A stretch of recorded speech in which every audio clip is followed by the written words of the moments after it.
우리 함께 찬송하겠습니다. 찬송가 442장 저 장미꽃 위에 있을 우리 함께 442장 찬송하겠습니다. 저 장미꽃 위에 있을 아직 맺혀 있는 그때에 귀에 우는 소리 들리니 주음성 분명하다. 주님 나와 동행을 하면서 나를 친구 삼으셨네. 우리 서로 받은 그 기쁨은 알 사람이 없도다. 그 청아한 주의 음성 우는 새도 잠잠케 한다. 내게 들리던 주의 음성이 늘 귀에 쟁쟁하다. 주님 나와 동행을 하면서 나를 친구 삼으셨네. 우리 서로 받은 그 기쁨은 알 사람이 없도다. 밤 깊도록 동산 안에 주와 함께 있으려 하나. 괴로운 세상에 할 일 많아서 날 가라 명하신다. 주님 나와 동행을 하면서 나를 친구 삼으셨네. 우리 서로 받은 그 기쁨은 알 사람이 없도다. 아멘. 기도하겠습니다. 하나님 아버지 감사합니다. 오늘도 변함없는 우리 주님의 사랑이 우리 모든 성도님들의 육신의 건강과 또 하는 모든 일들 가운데 간섭하시고 함께해 주실 줄을 믿고 감사드립니다. 아버지 하나님께 다 의탁하고 아버지 하나님께 지혜와 명철 구하며 아버지 하나님의 변함없는 사랑과 은혜 온전히 의지해서 오늘도 주님과 함께 힘있게 하루의 삶을 걸어가는 저희 모두가 될 수 있도록 도와주옵소서. 시시때때로 돕는 아버지 하나님의 은혜만을 믿습니다. 아버지 하나님께서 온전히 저희 모두를 붙잡아 주시고 아버지 하나님께서 오늘 말씀을 통해서도 저희 각자에게 들려주시는 아버지 하나님의 음성을 저희에게 들려주셔서 오늘도 말씀 붙들고 승리의 삶을 아버지 하나님께 올려드릴 수 있도록 도와주옵소서. 모든 영광을 아버지 하나님 앞에 올려드리오며 예수 그리스도의 귀하신 이름으로 기도합니다. 아멘. 하나님 말씀 신명기 30장 11절로 14절입니다. 신명기 30장 11절로 14절 제가 읽습니다. 내가 오늘 너에게 명령한 이 명령은 너에게 어려운 것도 아니요 먼 것도 아니라 하늘에 있는 것이 아니니 너가 이르기를 누가 우리를 위하여 하늘에 올라가 그의 명령을 우리에게로 가지고 와서 우리에게 들려 행하게 하랴 할 것이 아니요 이것이 바다 밖에 있는 것이 아니니 너가 이르기를 누가 우리를 위하여 바다를 건너가서 그의 명령을 우리에게로 가지고 와서 우리에게 들려 행하게 하랴 할 것도 아니라 오직 그 말씀이 너에게 매우 가까워서 너의 입에 있으며 너의 마음에 있은즉 너가 이를 행할 수 있느니라. 아멘. 하나님의 말씀은 온 세상 가득 채워져 있고요. 하나님의 말씀은 하나님의 선하신 뜻을 계속해서 이루어 가고 있습니다. 하나님께서 세상 만물을 창조하실 때 말씀으로 창조하셨잖아요. 이 세상에 존재하는 모든 것들은 말씀을 통해서 만들어졌기 때문에 세상에 하나님의 말씀이 없는 곳은 없는 거죠. 또 하나님은 사람을 창조하시고 하나님의 형상을 주셨습니다. 하나님과 마음을 나눌 수 있고 한 마음 한뜻 돼서 살아갈 수 있도록 하나님의 형상을 사람에게 허락해 주신 거예요. 하나님께서는 이렇게 이 땅에 존재하는 모든 것들을 말씀으로 창조하고 또 다스리고 계시고요. 거기에는 사람의 마음 또한 예외가 아닌 것이죠. 하나님께서는 사람의 마음을 말씀으로 가득 채우시고 말씀을 따라 살아가도록 하나님께서는 뜻을 세우셨습니다. 비록 아담과 하와가 하나님의 뜻을 어그러뜨렸지만 하나님께서는 한없는 긍휼과 전지전능하심으로 하나님의 뜻은 오늘까지 계속해서 이루어오고 계세요. 특별히 예수 그리스도를 이 땅에 보내신 후로는 성령께서 모든 믿음의 자녀들 안에 충만히 거주하십니다. 그래서 하나님의 말씀이 하나님의 자녀들과 멀어질래야 멀어질 수가 없어요. 이미 하나님의 마음이 자녀들의 마음에 들어와 있기 때문에 그렇습니다.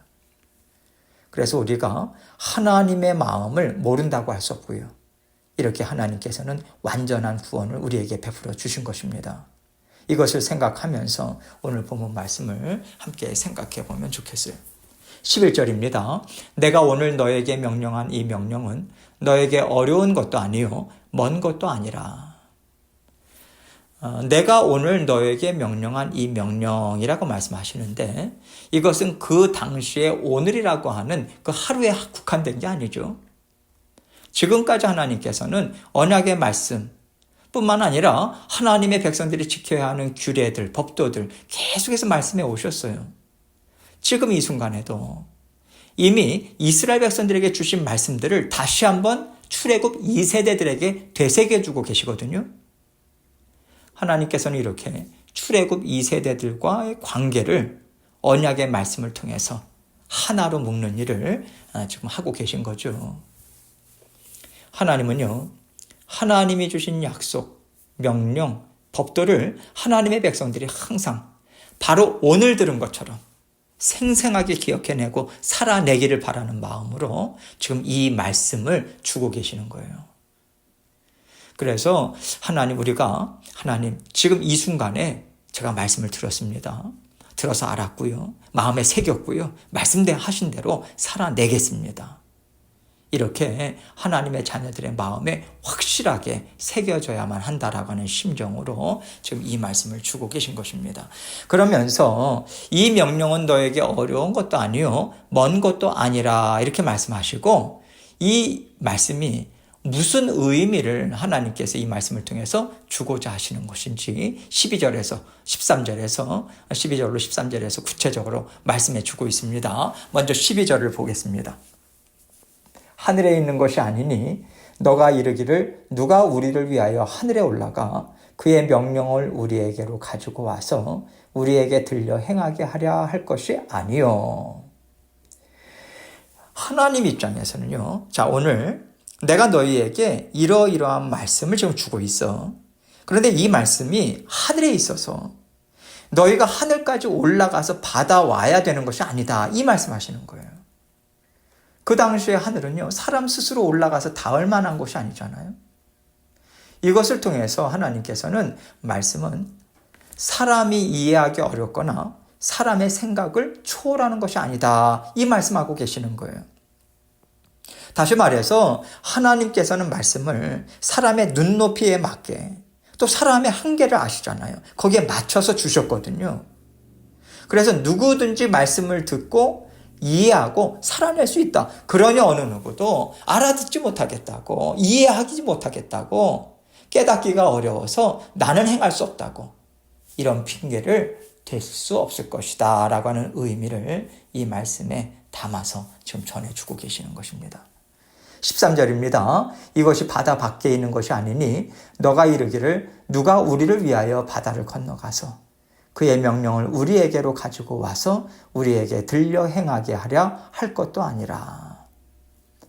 그 당시에 바다 밖이라고 하는 표현은요, 아무도 갈 수 없는 그 세상의 끝이에요. 그렇게 이해했습니다. 그래서 이 말씀은 지금 사람들이 이렇게 말씀을 그렇게 이해할 수 있다는 얘기예요. 높으신 하나님이 주신 말씀을 사람이 어떻게 지켜 행할 수 있겠어? 완전하신 하나님이나 하실 수 있는 거지 사람으로서는 지키는 것이 불가능해. 애초부터 불가능한 거야. 이렇게 너희는 사람들은 말할 수 있다는 얘기죠. 그러나 하나님께서는 그런 핑계 대지 말아라 이 말씀하시는 거예요. 하나님께서는 사람의 죄성을 아십니다. 그래서 죄성을 다스릴 수 있는 지혜를 말씀을 통해서 주시는 것이고요. 우둔함을 잘 아시죠.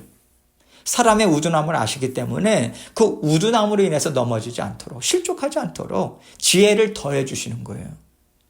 말씀을 주셔서 지혜도 주시고 또 하나님께서 그 모든 말씀을 잘 지켜 행할 수 있도록 힘과 능력도 말씀을 통해서 주고 계시는 것입니다. 그래서 우리는요, 하나님의 말씀을 외면하거나 또 모른 척해서 책임을 회피할 수 있는 자리에 우리가 서 있을 수 없는 것이죠. 14절입니다. 오직 그 말씀이 너에게 매우 가까워서 너의 입에 있으며 너의 마음에 있은즉 너가 이를 행할 수 있느니라. 오직 그 말씀이 너에게 매우 가깝다. 이렇게 말씀하시는데 맞는 말씀이죠. 오늘날은요, 성령께서 우리 마음에 내주하고 계시죠. 또 그 당시에는요, 모세 있죠. 여호수아 있죠. 그 이후의 시대에 제사장들, 사사들, 선지자들, 레위인들을 통해서 하나님께서는 계속해서 말씀을 전하고 선포하고 가르치게 하셨습니다. 말씀을 들려주고 가르치고 지켜 행하도록 도와주는 사람들을 항상 하나님께서는 하나님 백성들 가까이에 세워주셨다는 얘기예요. 그래서 말씀을 못 들을 수가 없는 거죠. 이것을 생각할 때 오늘날은 더하죠. 말씀의 홍수시대 아닙니까? 핸드폰 열어보세요. 클릭만 하면 언제 어디서든 말씀을 듣고 말씀을 배울 수 있습니다. 자꾸만 우리가 핸드폰 열어서 다른 것들을 보고 들어서 그런 것이지 하나님의 말씀을 나는 찾을 수 없고 들을 수 없다. 이 말을 할 수가 없는 시대가 된 거예요. 더군다나 성령께서 우리 안에 함께 살고 계십니다. 우리 마음에 언제나 내주하고 계시기 때문에 하나님의 심정, 하나님의 뜻, 하나님의 기대가 무엇인가 우리는 충분히 알고 깨닫고 살아갈 수 있어요. 그래서 우리가 잘못된 생각을 할 때도요. 금방 그것을 우리는 알아차릴 수 있습니다. 우리가 살면서 어떤 때 어떤 일들을 하면서 지금 이것은 하나님이 기뻐하시지 않는 거야. 내가 너무 욕심을 부리는 것 같다. 이런 생각이 들 때가 있어요. 이것은 단지 그냥 내가 자연스럽게 그냥 드는 생각이 아닙니다. 우리 안에 계신 성령께서 우리에게 그렇게 가르쳐 주시는 거예요. 잘못됐다고. 그런데 우리는 어떻게 합니까? 괜찮아. 이번 한 번만 욕심 부리고 다음부터 잘 살면 되지 뭐. 우리가 이렇게 생각하고 그것을 행한다면요. 성령께서 가르쳐 주시는 것을 우리 스스로 막는 거예요. 또 그 말씀이 너의 입에 있다 이렇게 말씀하십니다. 여기서 입이라고 하는 것은 단지 입만 가리킨다라고 하는 것보다는요. 우리의 말, 또 우리의 행동, 우리의 생각, 사고, 가치관 이런 것들을 통틀어서 말하는 것으로 이해할 수 있어요. 성령께서는요. 우리의 말, 행동들 그게 무슨 의미로 하는 것인지 깨닫게 하시고요. 또 때로는 막으시는 일들도 하십니다. 우리는 성령의 일하심을 지나서 말하고 성령의 일하심을 지나서 행동들을 하게 되는 거예요. 그래서 하나님이 기뻐하시지 않는 말들을 우리가 지금 한다. 행동들을 우리가 한다. 우리에게서 나온다. 이 얘기는요. 깨닫게 하시고 막으시고 인도하시는 성령의 일하심을 우리가 이미 거절해 버렸다. 내어버렸다. 이 뜻인 거예요. 하나님의 인도하심을 따르지 않는 불순종이고요. 더 나아가서 하나님을 대적하는 자리에 이미 서 있다라고 하는 뜻이기도 한 거죠. 우리가 여기까지 생각할 때 내가 왜 이런 말을 하고 있을까? 그러면서 우리 자신의 영을 들여다볼 수 있습니다. 때로는 우리 마음이 편치 않는데도 어떤 일들을 끈질기게 이루고자 할 때가 있죠. 그럴 때 우리가 이것을 깨닫게 돼요. 지금 내가 근본적으로 이 일을 하나님께 온전히 내어놓지 못하고 있구나. 이것을 깨달아 알 수 있습니다. 사실 우리가 이렇게 하나님과 함께 살아야 하는 거예요. 그래서 우리는요, 이런 말은 하지 말았었어야 되는데, 이런 행동은 하지 말았었어야 되는데, 이렇게 그저 가볍게 생각하고 넘어가지 말아야 됩니다. 좀 더 심각하게 이것은 내가 하나님의 말씀을 외면한 거야. 이것은 내가 하나님의 가르치심과 인도하심을 거절한 거야. 내가 하나님을 대적하는 그 자리에 서 있었던 거구나. 이렇게 심각하게 생각할 필요가 있는 거죠. 이런 생각을 하면서 살아갈 때 우리는 하나님의 선하신 뜻이 무엇인지 좀 더 깊이 생각하고자 했을 거고요. 하나님의 인도하심, 가르치심에 좀 더 민감하게 반응하면서 우리는 하나님이 기뻐하시는 길로 하나님과 함께 걸어갈 수 있는 거예요. 하나님의 말씀은요, 우리의 심령과 골수를 찔러 쪼개기까지 하는 완전한 말씀입니다. 치유의 말씀, 변화시키시는 말씀, 그런 하나님의 말씀이에요. 또한 우리 안에 성령님께서 살고 계십니다, 함께. 성령님은 전지전능하신 하나님이세요. 우리의 마음속과 생각, 우리의 상황, 우리의 형편, 우리 자신보다도 더 정확히 알고 계십니다. 더더군다나 성령께서는 우리가 살고 있는 세상 또한 속속들이 알고 계시고요. 세상을 다스리시는 주인 되세요. 그렇다면 성령님은 그 어떤 일들, 어떤 문제들에 있어서 가장 뛰어난 상담가시다, 선생님이시다, 전문가시다. 이것을 우리는 생각할 수 있어야죠. 그래서 우리가 성령님은 제 인생의 주인 되십니다. 가장 뛰어난 저의 선생님이십니다. 저는 부족하고 우둔하니 지혜와 명철 주시고 바른 길로 인도해 주십시오. 이 겸손한 마음으로 성령의 인도하심을 받고자 우리는 애를 써야 되는 거예요. 성령님의 인도하심은 언제나 완전하십니다. 우리를 복된 길로 인도하시는 성령님의 인도하심이에요. 성령님의 인도를 따라가면 손해보지 않습니다. 성령께서 손해가 되는 일을 우리에게 허락하실 때는요, 손해보는 것이 우리에게 유익이 되기 때문에 허락하시는 것이고요. 그 손해를 통해서 우리의 영, 우리의 삶이 절대로 피폐해지지 않습니다. 하나님께서는 우리의 영뿐만 아니라 우리의 현실의 삶도 다 돌보고 계세요. 평안과 안정과 기쁨과 행복이 넘치는 삶을 주고 싶으셔서 오늘도 우리의 모든 일들을 보살펴 주고 계십니다. 우리가 우리의 삶에 대해서 고민하고 염려하는 것보다 성령께서 더 신경 쓰세요. 더 힘있게 일하시고요. 그 일하심은 우리가 믿고 따를 수 있을 만큼 확실합니다. 그렇다면 하나님 앞에 우리가 부름을 받을 때까지 어떻게 이 땅에서 살아갈 수 있을까요? 하나님의 말씀이 답이에요. 그러면 어떻게 하나님의 말씀을 따라갈 수 있을까요? 하나님의 말씀을 마음에 품어야 하죠. 그리고 성령님과 자주 대화를 나누는 거예요. 그럴 때 성령께서 우리에게 말씀을 깨닫게 하십니다. 어떻게 해야 하는지 지혜, 분별력, 힘 다 주십니다. 이렇게 성령님과 함께 살아갈 때 우리는 평안을 누릴 수 있고요. 하나님이 허락하시는 모든 일들을 통해서 우리는 영적 유익을 얻어요. 이러한 영적인 유익이 있다면 우리 삶에도 그 유익이 나타나야죠. 나타납니다. 반드시 나타나요. 성령께서는 우리의 속사람뿐만 아니라 삶의 모든 부분들도 다스려 주심으로써 하나님이 기뻐하시는 열매를 맛볼 수 있도록 우리를 인도해 주십니다. 언제나 성령께서는 온 우주 만물 중에 가장 뛰어난 나의 선생님이시요, 나의 상담자시요, 나를 가장 사랑하시는 나의 주인 되십니다. 이건 믿고 말씀을 통해서 성령과 늘 친밀한 교제 나누시면서 말씀을 통해 주시는 유익을 다 받아 누리시는 저와 여러분이 되시기를 주님의 이름으로 축원합니다. 함께 기도합니다. 우리가 말씀을 뒤쫓고 있는 삶을 살아갈 때 정말 하나님의 말씀으로 인해서 우리가 변화되고 말씀을 살아내고자 하는 그 열망함이 더욱더 뜨거워지는가 우리 속사람을 한번 들여다보고 또 계속해서 여러 가지 기도 제목들 하나님께 아뢰면서 나아가도록 하겠습니다. 기도하시겠습니다.